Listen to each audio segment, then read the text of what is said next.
Good afternoon. Welcome, members of the media, our alumni that are watching online and who are in attendance, our student athletes that are here, our university administration, and everybody watching on bluegolds.com. This past week, I notified Chancellor Schmidt and Vice Chancellor Colomb about the possible change in our football program. But this morning, head football coach Dan Larson has stepped down as our head football coach.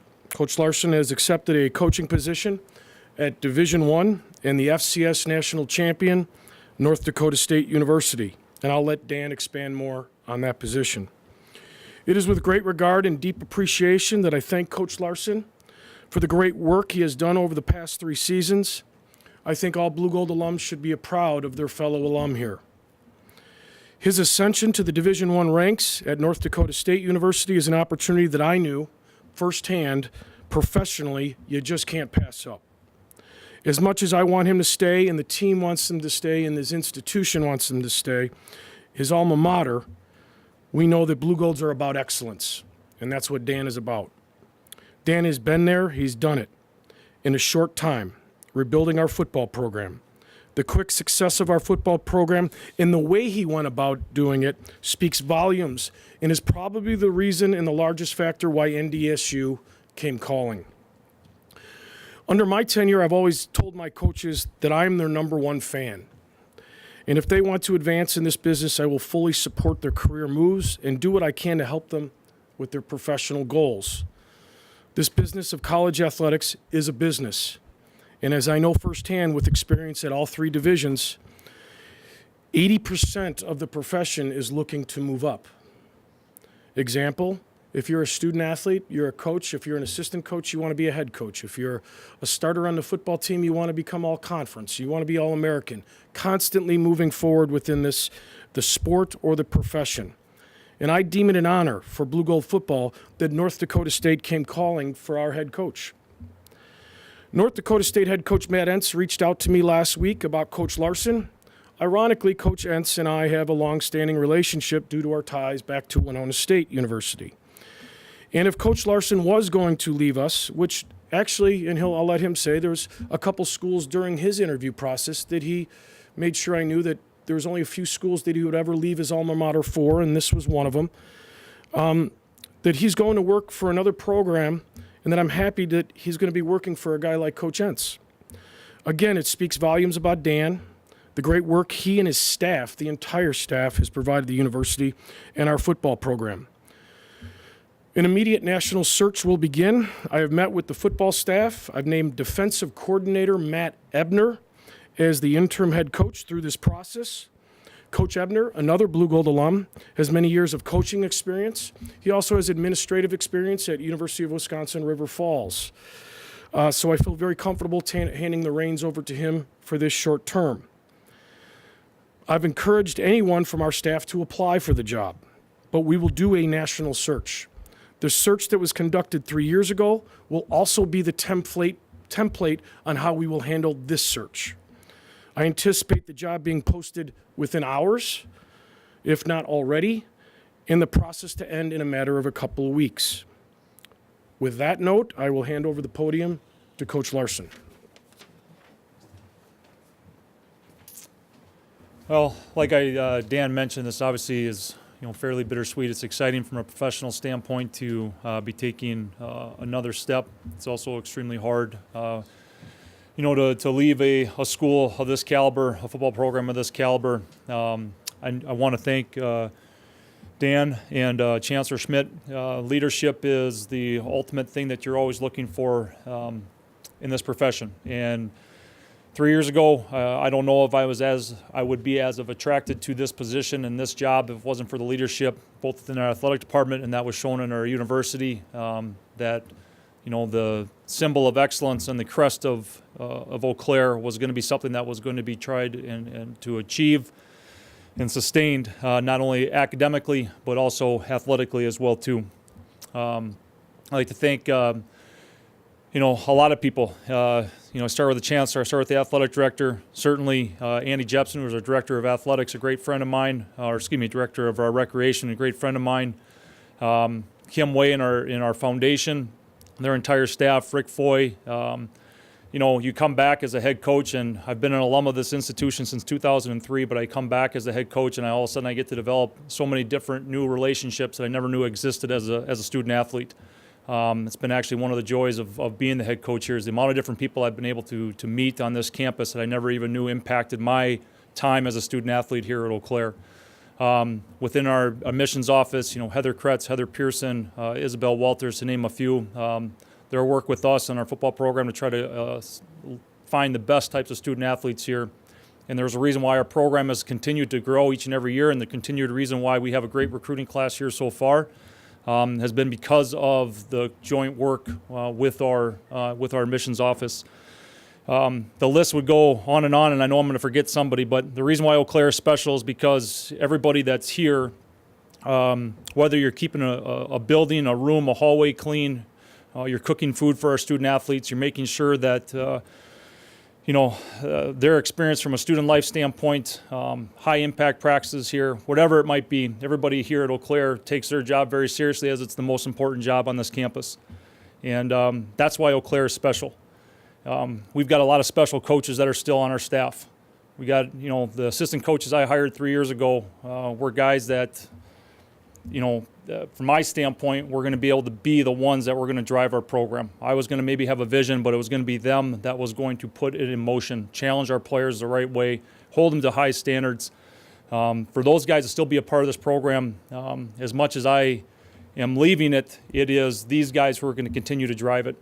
And lastly, I want to be able to thank our student athletes, our football players. It's extremely hard when your head coach leaves. I get that and I understand that. And, I'm having an opportunity to go work at an institution where they've won 7 national championships in the last 8 years. And there is certainly a part of me that wondered, how can I leave this place in order to take a job at an institution like NDSU? And part of that is because of the players I get a chance to coach every single day.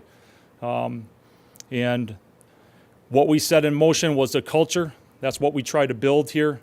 You guys will continue to be the ones that will move it forward. Our assistant coaches will be the ones that move it forward. I talked a couple weeks ago at our football banquet about it takes a village in order to build a successful program. All you have is one person stepping away from the village. That's it. The reason why it's continued to be successful, the reason why this program will continue to take the steps forward is because the majority of the village, 99% of the village is still here. And it is a successful one. So to everybody, media, assistant, fellow coaches in our athletic department, this is a special place. I can't wait. I know there's bigger and better things that are going to happen here at Eau Claire. I'm going to be still a part of the village. I'm just going to be a part of it from an alumni standpoint now and doing everything that I can to help support this institution, this program, even from afar, because I believe in it. I know it's destined for great things. I can't wait to see the great things that happen here. And I appreciate all the support, all the well wishes, encouragement, everything that's going on in my last 3 years here. And I'm excited for what the future holds. I'm excited for the opportunity moving forward.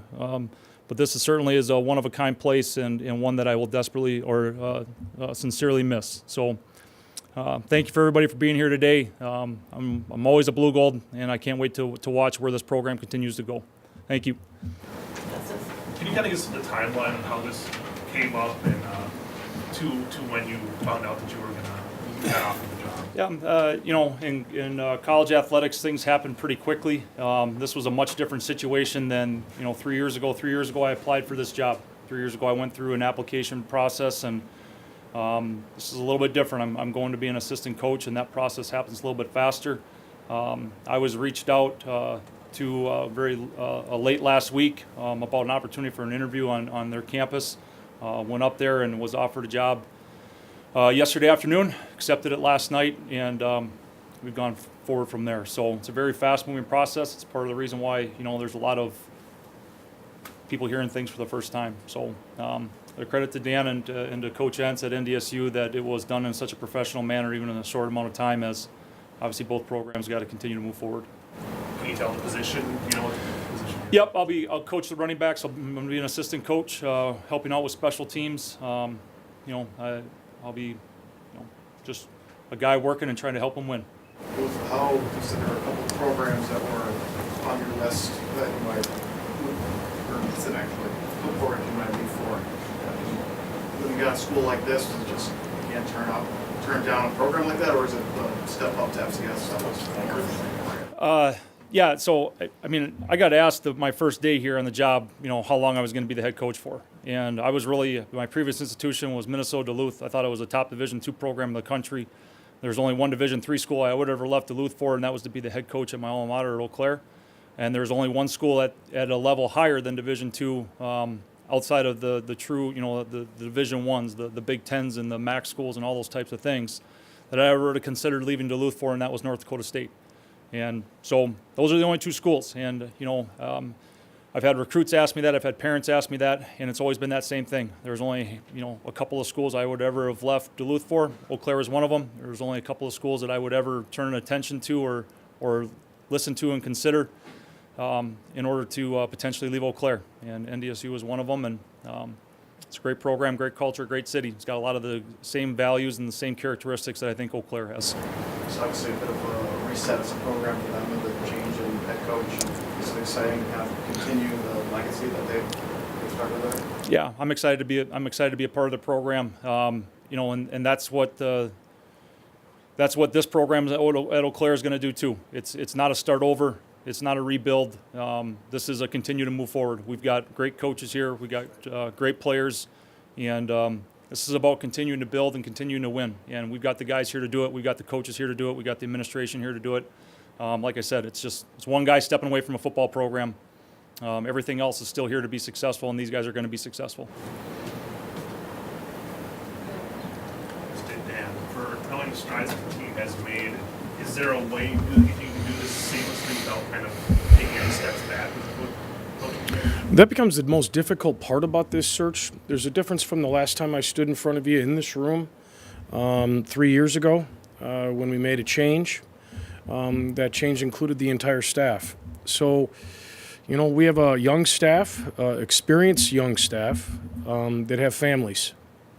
And that's part of the equation. As Dan said, he's one piece of the puzzle. He was a very, very important leader and important piece to the puzzle, to the total organization. But there is still a bunch of assistant coaches that have been here for 3 years and have put the work in. And so I'm in a different situation. And so the search for the next head coach may have to look at some options where as it usually goes, a new head coach comes in, he wipes out the staff. And we really have some really excellent coaches. And so it'll be a juggling act to see what can be done in that area and to continue to support the current coaches here because I believe in the current coaches that we do have. But it's also not fair to a new head coach as Dan had the opportunity to bring in this staff. To hamstring a new head coach into doing that can only go so far. Before you lose a candidate. So it's going to be a tough juggling act on my part to move through the process, what's going to be the best fit, but the most successful fit. Because it's still about winning, and it's still about moving forward. And there's our coaches, any coach who's in the business of college coaching knows that the status quo can change. And that's the business that we're in. There's no different than a presidential or a chancellor change could mean a difference for an athletic director. It's just the way the business is. This is the business we chose. For a bad line from a movie, this is the business we chose. And those ramifications, those outcomes happen.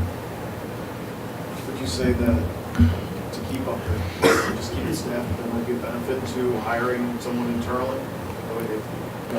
Again, as I said in my opening statement, I've encouraged anybody on staff that feels that they have something that they want to bring to the table and apply for the job. I've encouraged them to do so. It will be a nationwide search. The last time around, we had an excellent candidate a pool of candidates, and Dan was one of them. And I look forward to seeing we're in a different position now.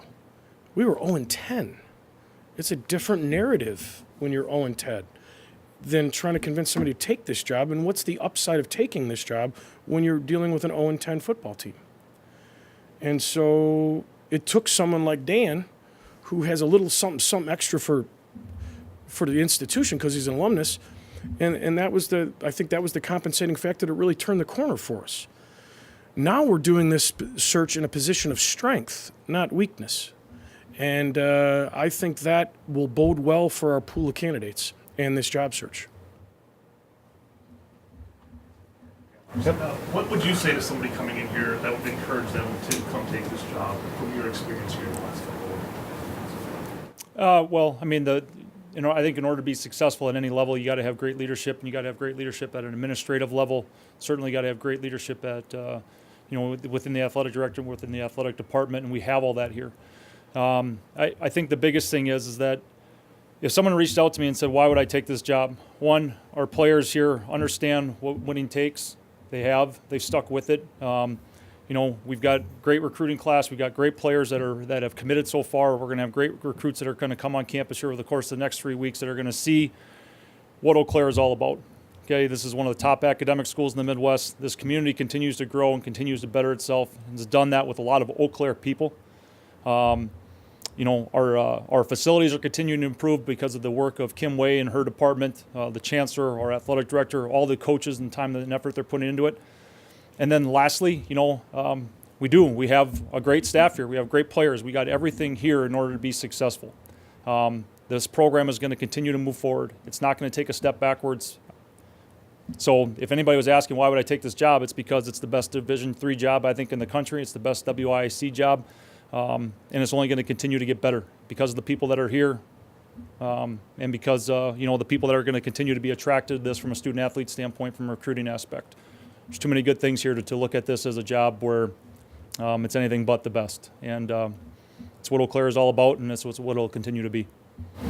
Apologize if I missed this, but did you address the players, or what did you talk to the players? Yeah, that's a good question. The hardest part with this, from a timeline standpoint, is we're in the middle of winter. And so I was asked to handle things a certain way in terms of reaching out and communicating and talking. I have tried to reach out, to players in a short amount of time before today. I know that Dan and the rest of the coaching staff will be addressing the team and everything as well tonight. And it's the hardest part about this time frame in terms of when this is all happening. Is happening during our winter. But I'll be reaching out to a lot of them. All these guys came here. I asked them all to be a part of this, and they meant a world to me. So I want to make sure I reach out and talk to each one of them. Justice, just to expand on that to get it straight, because Dan was given a directive by me. I asked him not to and wait till after we're done with this process right here, what we're standing here for. I thought to protect the process, protect the messaging, everything, to leak it out, and just, it was similar to what we went through last time. I left this room and went to another room where the team was waiting. Unfortunately, it is winterim, and I've talked to some of the captains that are here. The coaches made messaging late last night to them, and then tonight at 6 o'clock, I'll be doing a kind of a universal conference call for all the players to call in. They've all been notified to watch this press conference. It's the only way we could piecemeal communication, whereas the last time we were in session, they were in Schofield Auditorium, and I walked from one building to the other. That wasn't, this time frame didn't allow it. And so I made the choice with Dan to say, can you please, and he really wanted to reach out to his players because he cares about them. And but to protect the process and how North Dakota State and respect their process, it had to be handled this way. Okay? Yes, sir. Will the interview process, how you look at Dan Larson, go the same way this time? Or have you changed it up a little bit from the last time? Right now, it will be the same. To be direct with you, Dan, I've never been a big search committee person. If I have a search committee, it's going to be a very small circle. Key individuals that I want to hear their voice on things. It will not be a public situation. I don't believe in that. Never have. The committee doesn't get fired for making wrong choices. The AD does. So the AD is going to be involved, and I'll chair it and lead the whole process. And I also believe by not having a public search in the sense of we prance out finalists for the community and everybody to see, you get a much better pool of candidates. Just like last time around, we got many sitting head coaches to apply because they knew that their name was not going to be released to the public. which is basically how Division One does it. And so that's been a successful way of doing things. I would bet my bottom dollar it's going to work for us this time around. And that's just the way my management style is. It was my call. And the rules of hiring through human resources, David Miller, HR director, our chancellor, is on board with all that in the way that I want to go about the process with the search. Are there any specific qualities you'll be looking for in the next step? Yes, I think the job description, at a minimum, you have to be an offense. You've had to have experience at some level as an offense or defensive coordinator or an associate head coach at a college program. I think to start there is the first foundation of learning how to run a football program. And so I'm looking as the job description goes out for application, which we will stop taking applications to February 4th and start reviewing immediately. Those things are going to be what separates the piles as you go through the resumes.